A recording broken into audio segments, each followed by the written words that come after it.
Hello, and welcome back to another episode of Critical Reactions with your host, Bryan. We're going to close out this week of jazz fusion slash jazz rock, hopefully with something that kind of fits better into one of those two.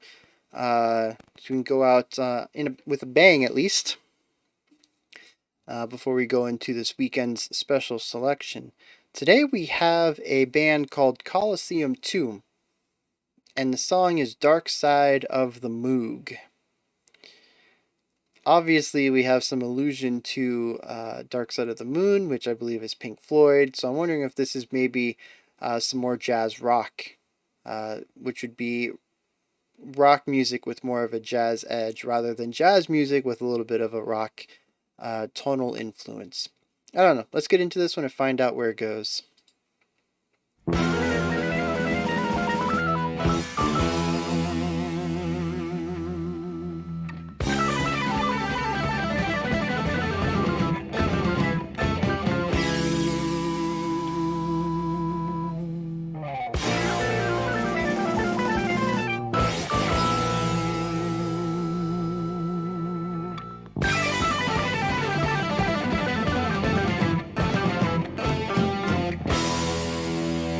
Yes, definitely has a prog, like a early prog intro here.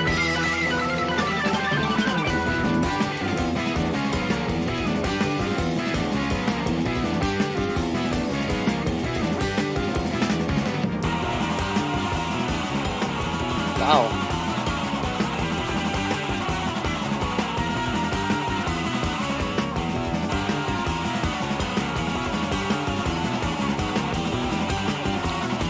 Really all over the place right here.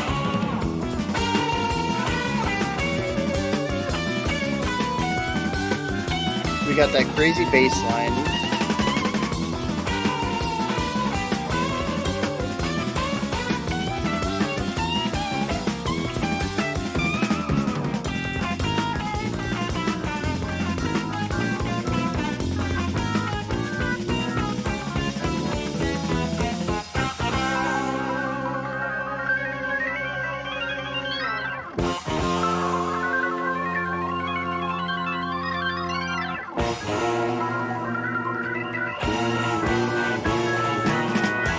Yeah, so that's a cool way to incorporate the intro with that first verse.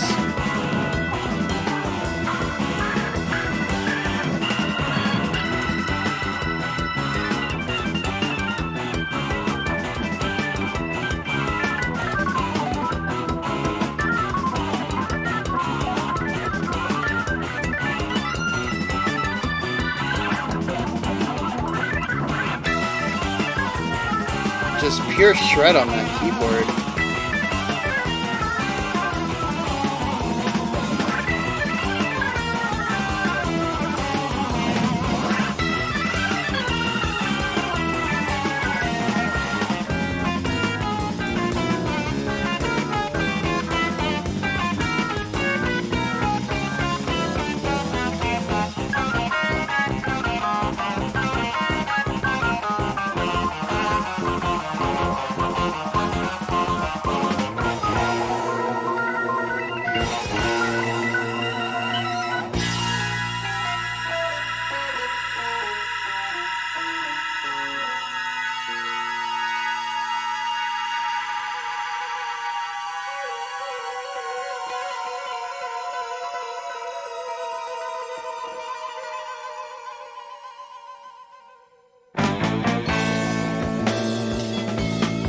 Yeah, it can't be prog without a nice halftime feel.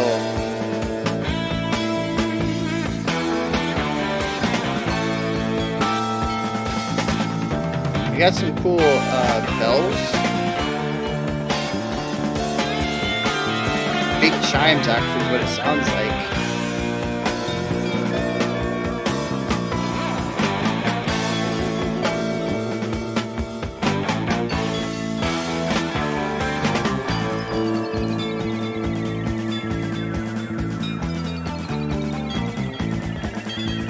Bringing back some more. I like how often that theme shows up.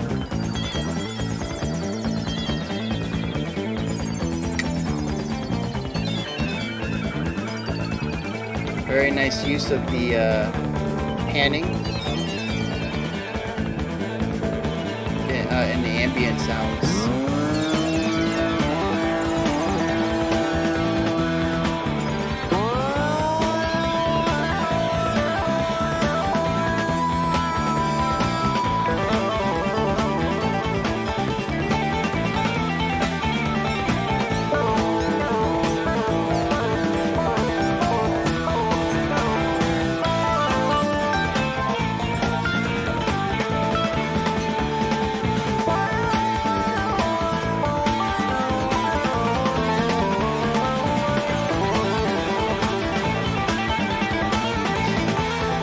Yeah, they're doing a lot of theme and variation.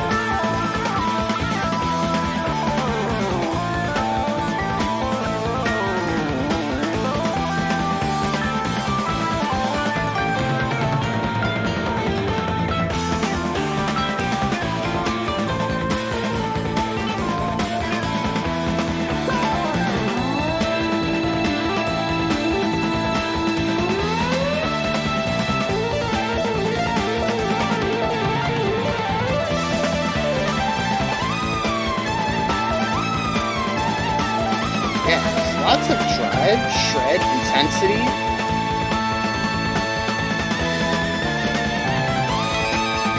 Some very cool chord progressions.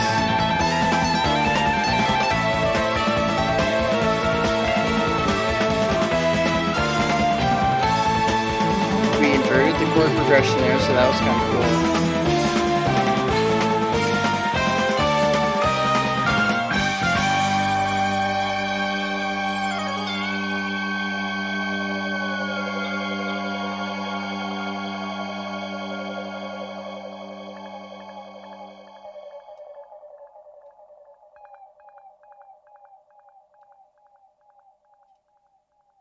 All right.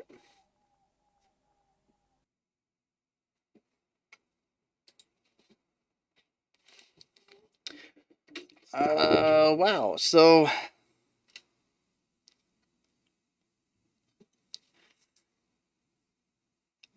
I really enjoy the trip through here. It is very cool to see them.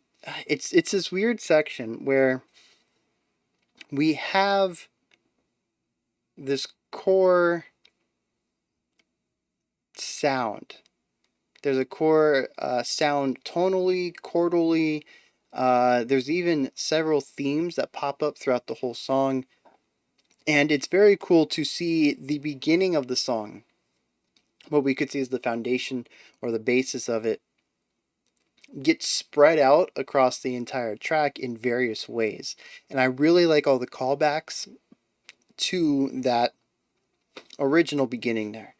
Whether it is, a guitar riff coming back, or a bass line coming back, or, just a little nod to the chord structure that we had there, or, even just returning to a drum pattern and kind of reincorporating it within other ideas that we've expanded upon as the song progresses. Maybe we've changed into a completely new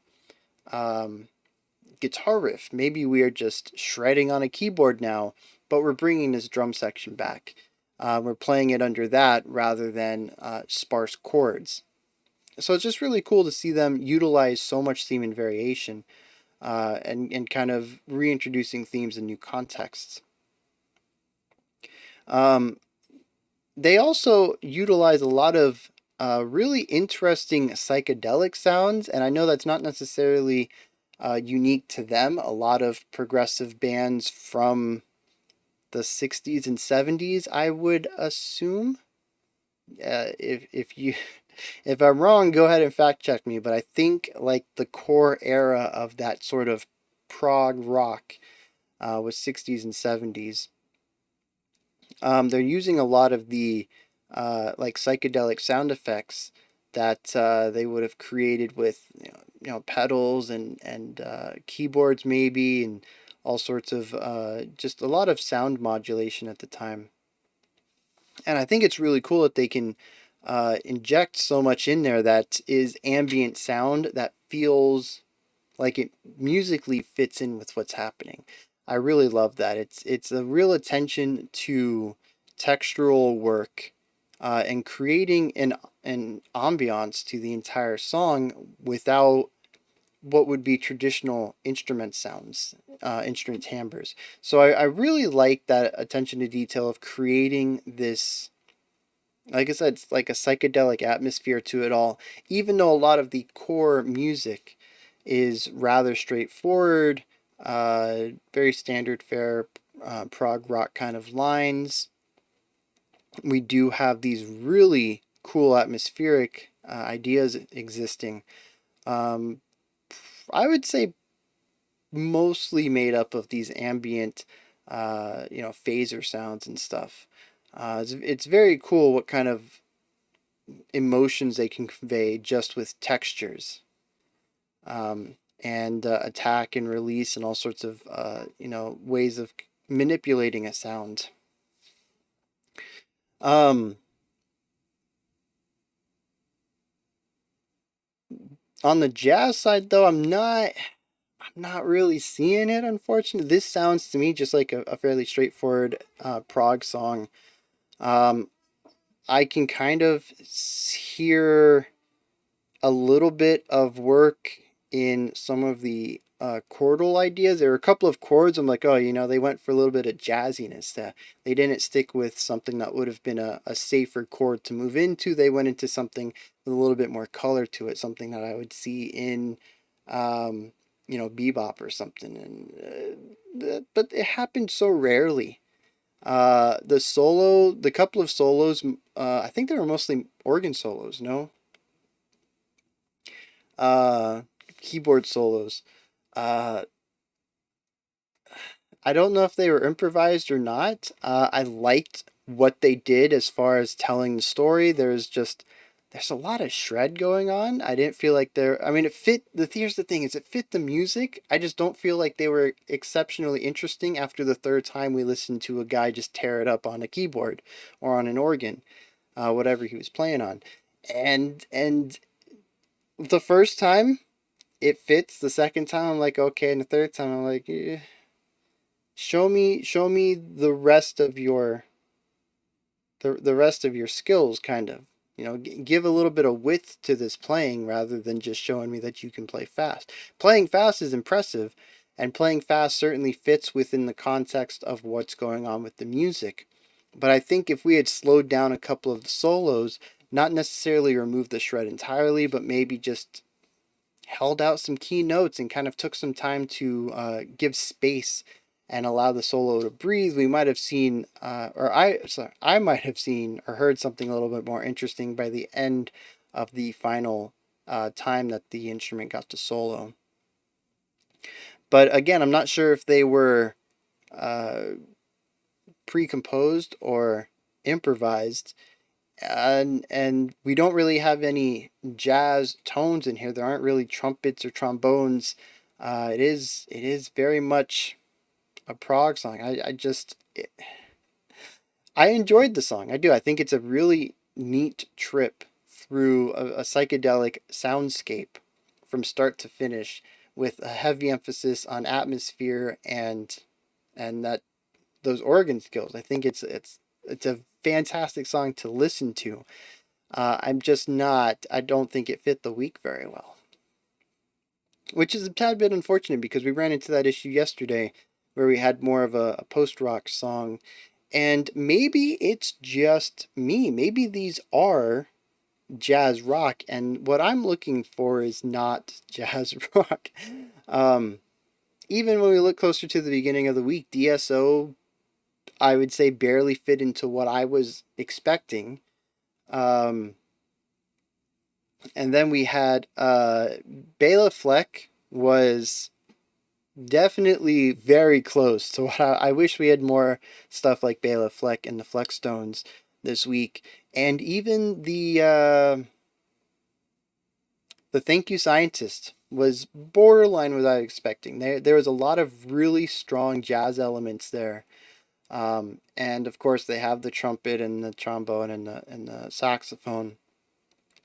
But they also really evolved it through a progressive rock lens and took the traditional jazz idea and they really reimagined it. Like I said, you can go check out that video. It was on Monday, but they changed the way that solo sections are kind of worked and changed it into more of a linear narrative approach.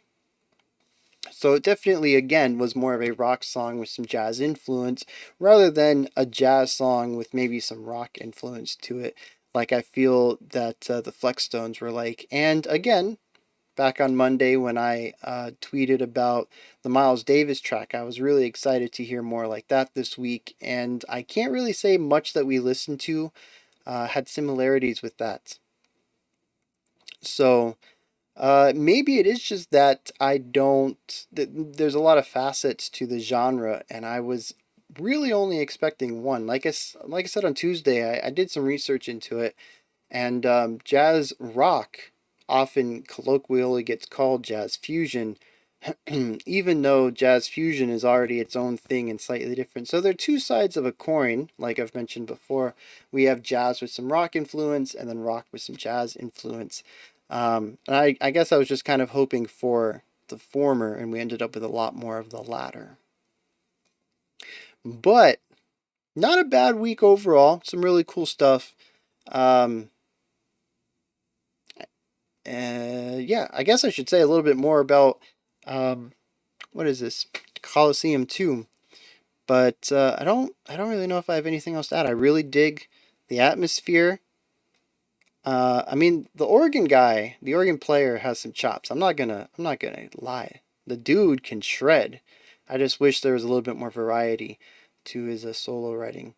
I do like how they took us through several different ideas though, and the song was ever evolving. I already said this. The song was constantly evolving, but we saw a lot of themes popping up from the beginning.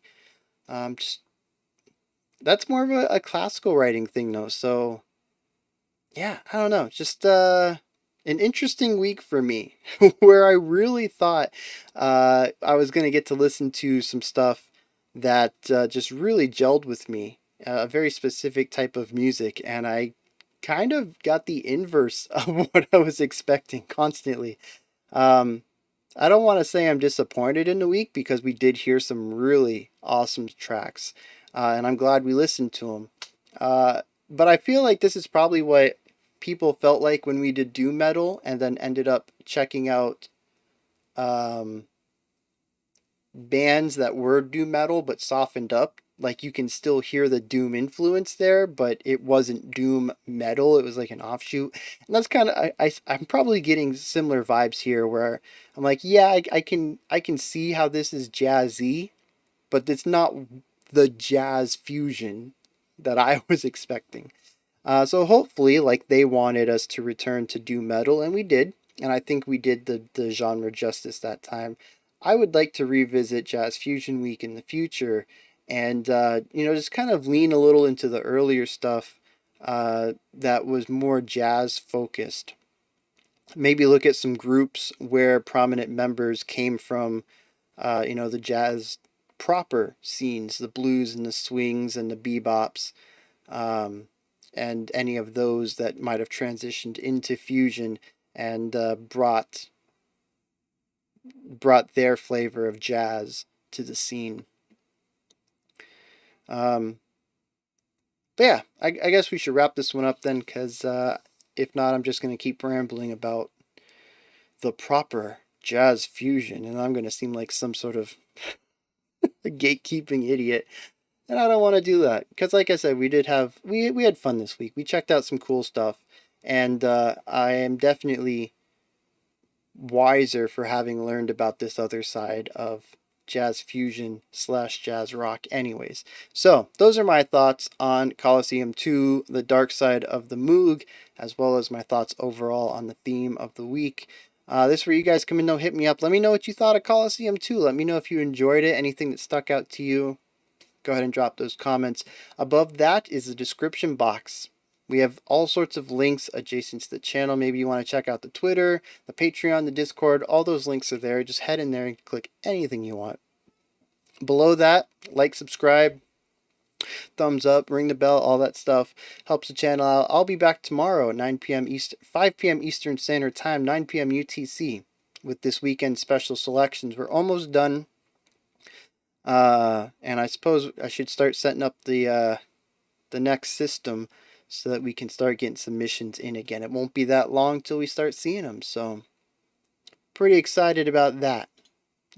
Also, really excited about getting a list done.